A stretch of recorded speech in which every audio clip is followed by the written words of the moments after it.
coming this spring on Sister Wives. There's so many people that are like, she was a liar, she was manipulating. I had this bond with her, and I'm now questioning, why tell me that you want to have a relationship with me and then ghost me for months and months and months? Robyn Brown is about to have the worst second half of Sister Wives season 19, and honestly, it's been a long time coming. With her biggest ally, Meri, officially out of the picture, Robyn is left clinging to Kody, who, let's be real, is about as reliable as a wet paper bag.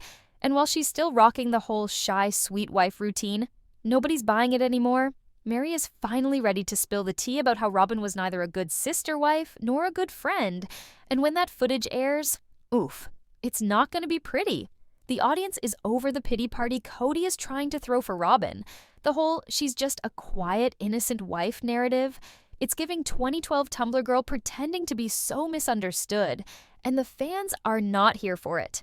People are seeing Robyn for who she really is, and no amount of ear piercings, church shopping, or wide-eyed expressions are going to save her from the dragging that's about to take place. And let's talk about Dollygate. Yep, Robyn's alleged reckless spending habits are becoming harder to ignore, and this is just the latest scandal making the rounds. With every new detail that surfaces, it's becoming clear that her expensive hobbies might just be one of the reasons the Brown family finances are in shambles.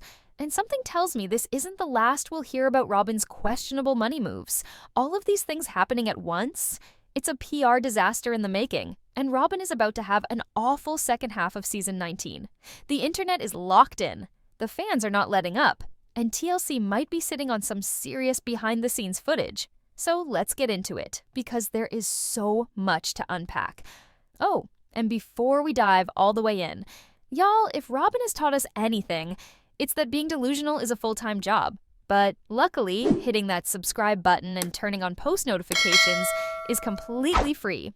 So go ahead, smash that like button, drop your hottest takes in the comments, and share this video with a friend who also lives for this mess. Let's get into it. Coming this spring on Sister Wives. There's so many people that are like, she was a liar, she was manipulating. I had this bond with her, and I'm now questioning, why tell me that you want to have a relationship with me and then ghost me for months and months and months? She'd act like she was your best friend and then completely ignore you. That's really... First up, we need to talk about Robyn Brown, queen of emotional manipulation and apparent ghosting. Meri is out here asking the real questions. Why would Robyn act like they were besties and then straight up disappear for months? And honestly, this is news. We knew Robyn was shady, but we didn't have hard proof of her straight up ignoring Meri. Now, thanks to Meri spilling the beans, we can finally confirm what the internet has suspected all along. Robyn's main talent is selective loyalty. And now, Meri seems to be coming to terms with something even bigger. Was Robyn keeping her on the hook just to string her along financially? Because, let's be real, Robyn was the last person still pretending Meri was part of the family. Kody checked out years ago. Christine and Janelle already packed their bags. And Robyn, she played the role of the kind one who didn't shut the door in Meri's face. But only when it was convenient. And now that Meri's finally reading between the lines, oof, this is a reality check years in the making. But don't feel too bad for Meri. She's got her own thing going. Gwen called it a found family. And honestly, she looks way happier with her real friends than she ever did fighting for scraps of Kody's attention. It's actually refreshing to see someone escape the Brown family drama and end up thriving. Meanwhile, Cody and Robin are playing this weird will they won't they game with plural marriage. And let me tell you, it's giving filler storyline. Kody is out here asking if they should try polygamy again, like he didn't just throw a tantrum and quit the whole lifestyle. Robyn, of course, looks concerned because, let's be honest, she didn't sign up for a monogamous Kody. She wanted King of the Wives Kody, not grumpy suburban dad who only wants one wife Kody. So, is this their attempt at keeping the storyline alive, or is Robyn really still clinging to this dream? At this point, the only thing messier than Kody's relationships is his hair. But hey, at least one of those things can be fixed with a trip to Supercuts. You ever sit there and feel you wish we were in a plural relationship? The question in my head is like, are we going to try to live plural marriage again? At this point, Robyn is not just mentally stuck in the AUB mindset. She might as well be their unofficial spokesperson. She fully believes in what they're selling, and what they're selling is this. If you want VIP access to the celestial kingdom, you better be stockpiling wives like it's an apocalypse. But don't get it twisted, she's not exactly begging Kody to bring home a 30-year-old still in her fertile era. That would be messy. What Robyn wants is for Kody to get sealed to multiple women, but only under her conditions. See, ex-polygamous creators have spilled plenty of tea on how men in these groups will get sealed to widows and older women, not out of love or even obligation, but for the plot. It's a numbers game. More wives, higher status, better shot at celestial rewards. Whether anyone is actually happy in these arrangements? Irrelevant. And Robyn, she's still playing by those rules. She wants Kody sealed to other women, sure, but preferably rich ones. Preferably ones who don't challenge her position, because at the end of the day, her real goal is to stay on top as the favorite wife. Now, do I think Kody is out here actively shopping for a new wife? Probably not, but that doesn't mean he's suddenly found his moral compass. Let's not forget, this is the same man who watched his own father convert to an entirely new religion just to ditch his first wife. That wasn't some distant relative. That was his mother. From the moment Kody was a young adult, he got the message loud and clear. Commitment is a joke, and faith can be used as a loophole. And let's be honest, from the very first episode of Sister Wives, Kody made it clear what his real priority was. Getting access to a lifestyle where men are allowed to sleep around, but with divine approval. He was all in, until his wives started expecting things like accountability from him. And we all saw how well that went over, so yeah, maybe Kody won't take another wife, but does that mean he's done entertaining other women? Please. The man has spent his entire life watching faith-based infidelity get excused, justified, and repackaged as spiritual calling. If you think he's suddenly developed an allergy to stepping out, you might want to go ahead and rethink that bet.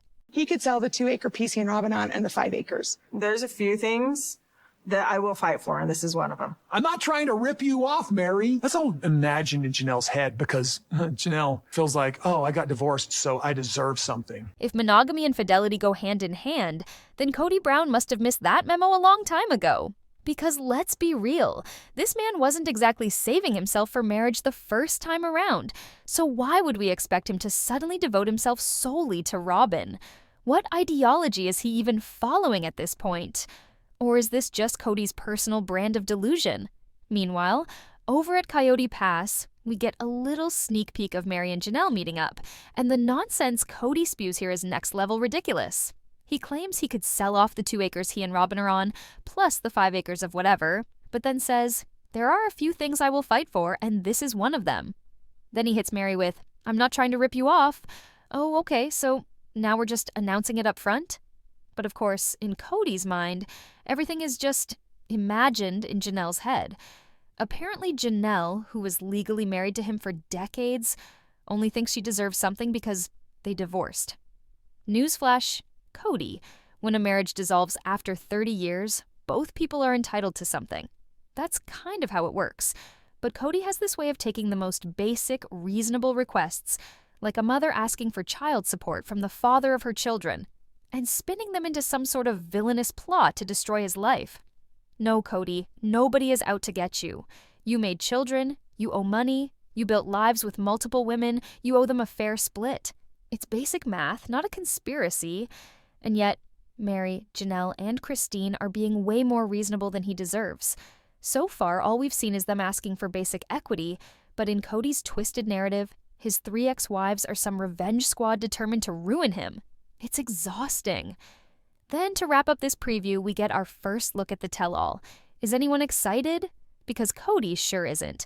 We see Christine getting asked about dating again, and she jokes about meeting a man who actually enjoys working on a farm.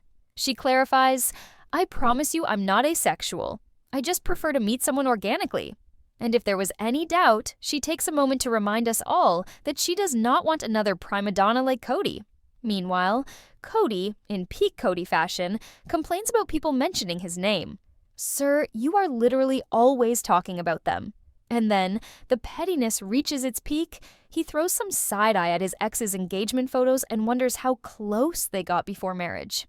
The irony is stunning, but the real kicker, This tell-all was filmed months ago, which means we're getting outdated drama instead of real-time messiness. And honestly, considering how fast these people move through chaos, this special is already ancient history. So are you excited about this? No, not at all. How are you? Good, I'm all right. I'm doing all right.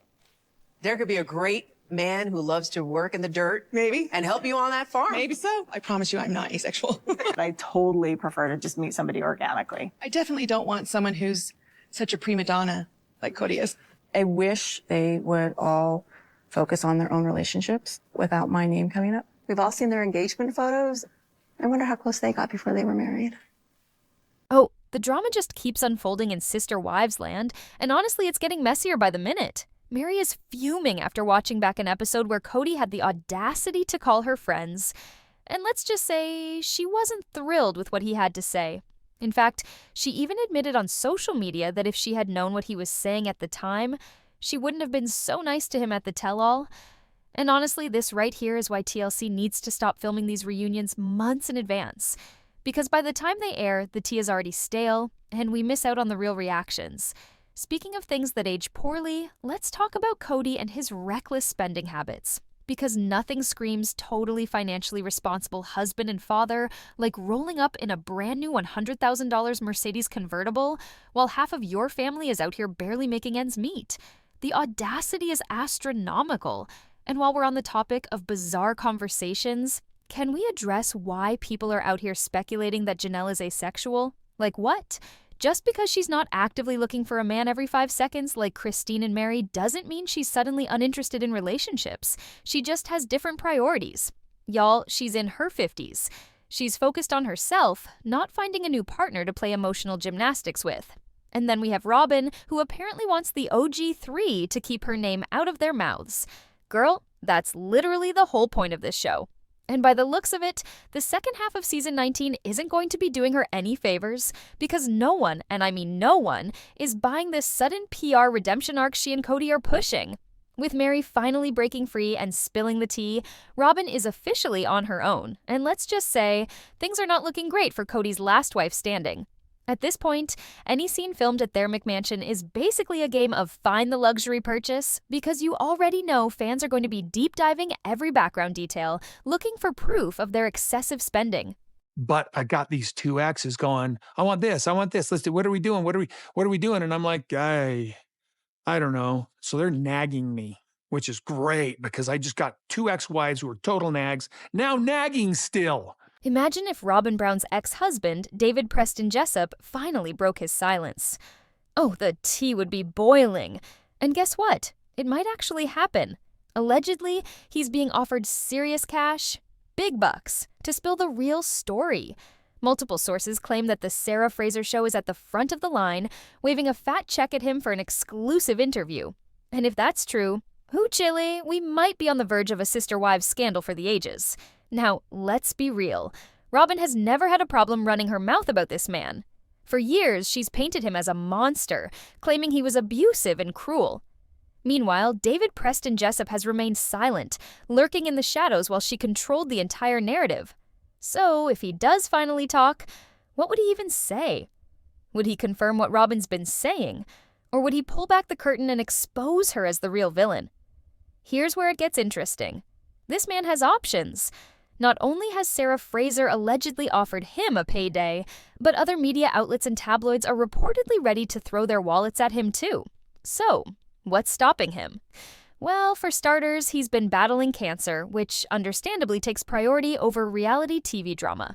But some fans believe the real reason he stays quiet is because he still holds out hope of rekindling a relationship with his children.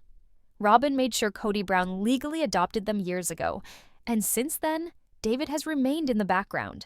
If he speaks out now, would it bring them closer or push them even further away? But let's not pretend this isn't tempting, because if this man decided to talk, it would shake the table. Robyn has spent over a decade painting herself as the ultimate victim, crying on camera, playing the martyr, and acting like she had to escape the clutches of a dangerous man. But what if her ex came forward and said, that's not how it happened at all? What if he revealed that Robyn was the manipulative one, the one twisting the truth for sympathy? It would be the reality TV plot twist we didn't know we needed. And let's be honest, Robyn has had way too much protection from TLC. Fans have been calling out the network for years for sweeping her mess under the rug. They edit around her shady moments. They push this poor Robyn narrative, and they conveniently leave out all the moments where she's the actual problem. Could David Preston Jessup be the one to finally flip the script? At this point, Sister Wives fans are begging for this man to speak. They want answers. They want the truth. And honestly, if somebody was out here lying on my name, I'd be cashing those checks so fast. What does he really have to lose? TLC doesn't own him, he didn't sign an NDA, and if Robyn had no problem smearing his name on national TV, why shouldn't he get his turn to talk? So, what do y'all think? Should David finally speak out and clear his name? Or should he take the high road and let Robyn keep spinning her story? Drop your thoughts in the comments, don't forget to subscribe, and hit that notification bell so you don't miss my next deep dive into the Sister Wives chaos. Because trust me, this is just getting started.